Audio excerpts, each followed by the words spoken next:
Babysitters of Reddit, what seemingly normal parents had dark secrets.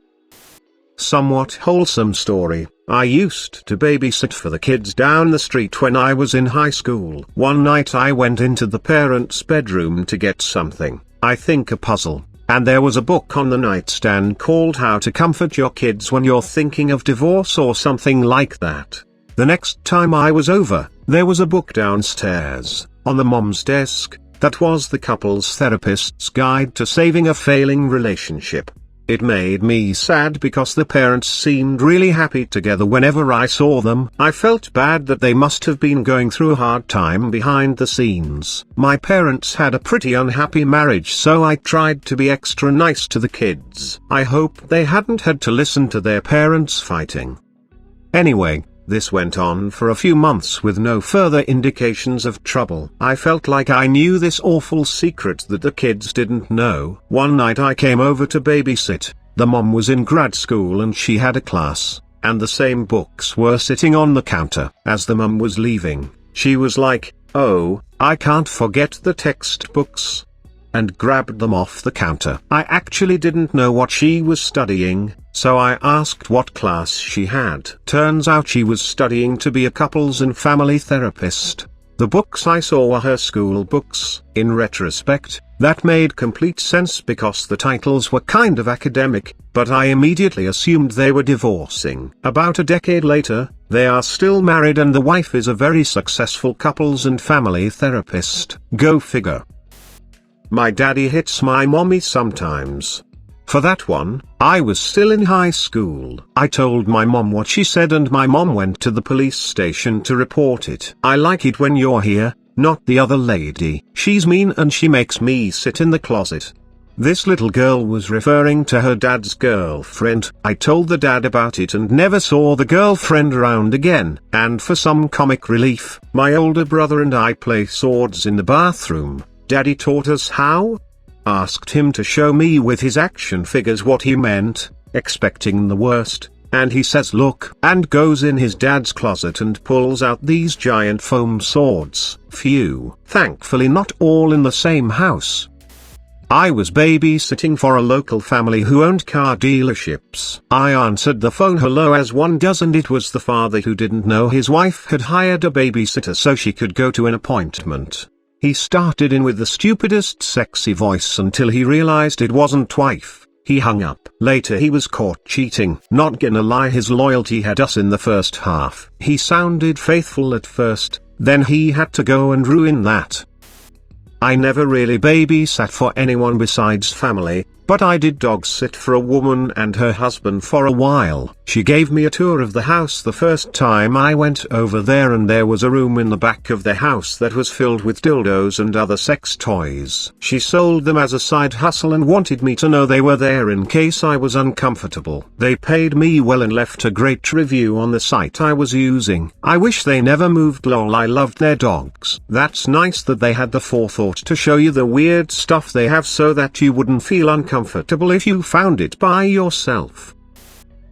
I nannied for this very rich family with 3 kids from the West Coast who would come to South Florida for summer vacation every year. The mother was in her 30s, clearly had her kids when she was young, and was very stereotypically hot, blonde, thin, big boobs, perfect teeth. Her husband was a little older, salt and pepper, super handsome, very George Clooney-esque. Their kids were all blonde-haired, blue-eyed, cute as fuck. They absolutely adored their parents. Dad would help the kids and mum settle in at the house and then fly back to Cali for work. I babysat 3-5 times a week, 6:30 p.m. to am. Mom would get all dolled up, leave her wedding ring on the kitchen counter, and come home very late, clearly drunk, and sometimes brought men home with her that she introduced as her friends.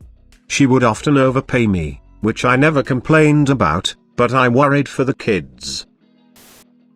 I babysat a lot when I was 13-15. At the time I lived in a small town. I was a very popular babysitter as I also worked at the daycare center. Often I would have kids from 2 or 3 different families at once. I didn't care, I got triple the pay for having 3 different groups of kids. I was recently told why I always had groups of kids like that. Turns out the small town had a swingers club and I was the go-to babysitter for their different groups.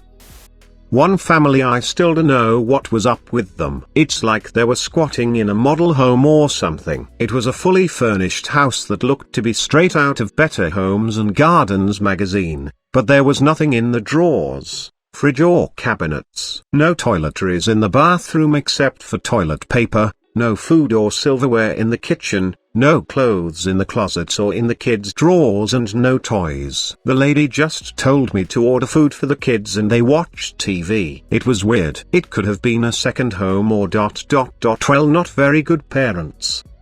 Maybe they were just kinda weird people. My dad used to be a contract painter and he painted the house. That's how I met them. He told me they needed a babysitter and had asked him if he knew anyone and he kind of volunteered me ... Haha. Thanks Dad. He felt like there was something off about them too, but not enough to feel unsafe volunteering me to babysit. I don't know ... They were weird, kinda creepy. I mean, who in their right mind asks their painter if they know anyone who can watch their kids, and then think cool? A complete stranger. That works. Definitely not good parents. I used to babysit for my next door neighbor who had an 8-year-old girl and a 5-year-old boy. I was 13 when I started babysitting for them and I knew off the bat the kids were an interesting duo, to say the least, and I have too many stories to tell from when I was watching them. We all went to school together, so when we got off the bus, we'd walk to their apartment and I'd watch them, made sure we got homework done, and make them the snack of the day. One day, we had a half day at school, and I think the mum forgot, because when we walked into the apartment, I heard one of the doors shut. At the time, we thought it was an intruder, so I grabbed the 5-year's baseball bat, told them to stay in the room, and I'd do some investigating. I opened the bathroom door, and there was the mom, half naked, with a guy that wasn't her husband. She gave me all the money in her wallet and her business card. She was a photographer, and told me to never speak of it again. I caught her cheating and made out with $400 and a $650 photo shoot package. Took pictures for all the upcoming holidays so I could keep giving gifts to my family. I babysat them for about 3 months after, before they moved away.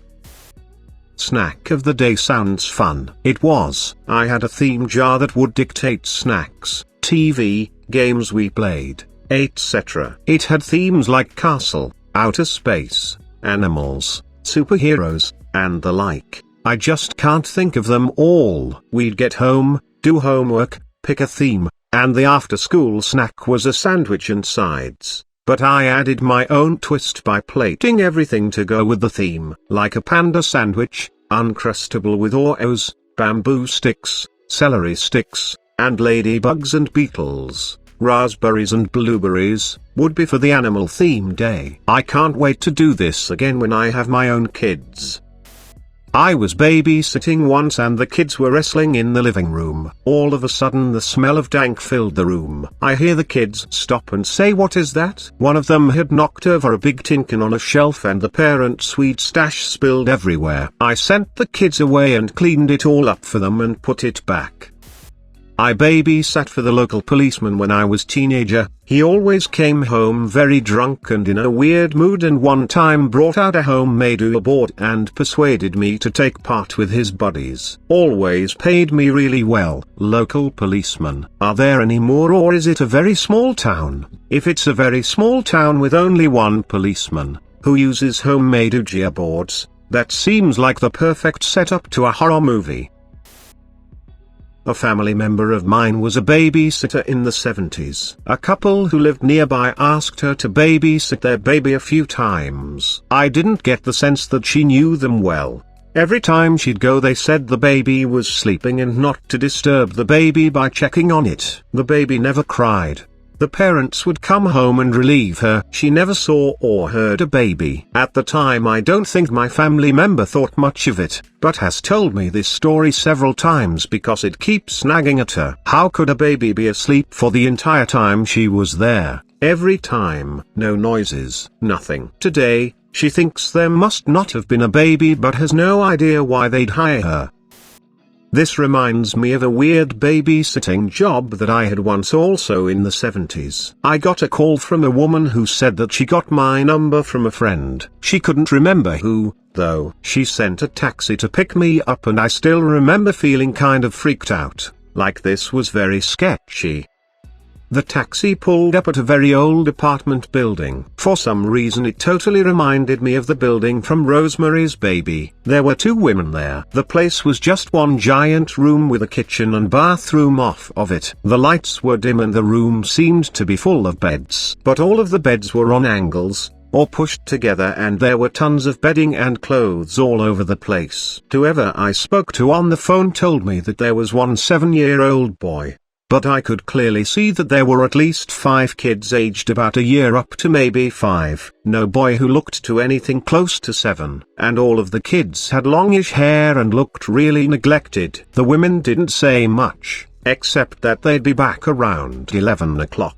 It was only 6 o'clock in the evening and all of the kids were asleep and stayed asleep except for one toddler who woke up kind of whining, crying for a minute or 2. I couldn't really tell how many kids were there. The blankets and beds were all crazy. There was no food in the fridge, no milk, no nothing. Nothing in the cupboards. There was no TV, which was a real hardship for me. There was only one book. I think it was called Every Woman's Handbook, and it was basically a feminist book about women's bodies. I sat there and read it since there was nothing else to do. After an hour or so I could hear this noise in the kitchen. It literally sounded like a man making demon noises through the kitchen sink drain. Totally scared the shit out of me. 13-year-old me was certain that these women hired me to stay there and then had someone try to scare me. This was Victoria, BC, during a time when everyone was talking about the satanic church being a big thing, and I was sure that these women, and the demonic sink talker, were Satanists and that I was going to get murdered that night. Oh, and did I mention that they didn't have a phone? Question mark. The women came back promptly at 11 o'clock. They paid me a little bit more than what they said they would, which was fair since there were more kids than I was told. Altogether a really freaky night. I was blown away by the fact that the kids were asleep and stayed asleep. Did they drug them? They sent me home in a cab and I was scared for weeks that they were going to show up and kidnap me or ask me to babysit again. And I was never able to find out how they got my number.